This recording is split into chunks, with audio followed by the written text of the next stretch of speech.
জামাতের সাথে এনসিপির জোট নিয়ে ইতিবাচক যুক্তরাষ্ট্র। রোববার দেশটির দূতাবাসে এক বৈঠকের পর এমনটা জানান দলটির আন্তর্জাতিক সেলের প্রধান সুলতান মোহাম্মদ জাকারিয়া। তিনি আরও জানান, গণতন্ত্রের স্বার্থে বাংলাদেশের যে কোনো সিদ্ধান্তকে ইতিবাচক দেখে যুক্তরাষ্ট্র। এদিকে দলটির সদস্য সচিব মনে করেন, জাতীয় পার্টিকে নির্বাচন করতে দিয়ে স্বৈরাচারকে পুনর্বাসন করা হচ্ছে। জুলিয়া তানহার প্রতিবেদন।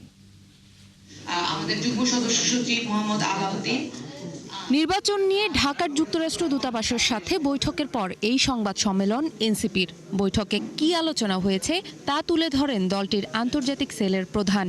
রাজনৈতিক জোট নিয়ে আমাদের একটা লম্বা আলোচনা হয়েছে। তিনি জানান, জামায়াতের সাথে এনসিপির নির্বাচনী সমঝোতাকে ইতিবাচক হিসেবেই দেখছে যুক্তরাষ্ট্র। দূতাবাসের নেতৃবৃন্দ ওনারা আমাদের দেশের মানুষের যে রাজনৈতিক আকাঙ্ক্ষা, বোঝাপড়া, সমঝোতা, এই বিষয়গুলোকে ওনারা অ্যাপ্রিসিয়েট করেন এবং ওনারা বলেছেন যে বাংলাদেশের জনগণ তাদের জন্য যে যেটা উত্তম সিদ্ধান্ত, রাজনৈতিক দলগুলো সেই সিদ্ধান্তগুলো নিবে এবং আমাদের কাছে মনে হচ্ছে পুরো বিষয়টাতে তাদের আমরা ইতিবাচক দেখেছি যে আমাদের জোটের প্রশ্নে অন্তত। এদিকে জামায়াতের সাথে জোটের কারণে দলটির কেন্দ্রীয় কমিটি থেকে এখন পর্যন্ত 14 নেতা পদত্যাগ করেছেন।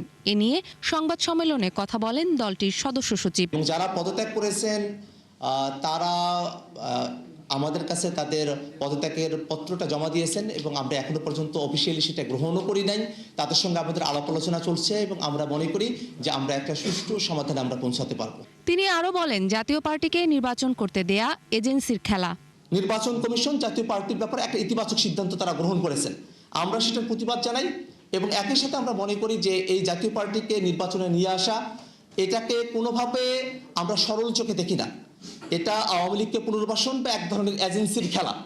তিনি অভিযোগ করেন, জুলাই যোদ্ধাদের এখন টার্গেট করে খুন করা হচ্ছে। আমরা দেখেছি যে গতকালও আসলে একজনকে খুন করা হয়েছে। এই যে খুনের ছড়াছড়ি।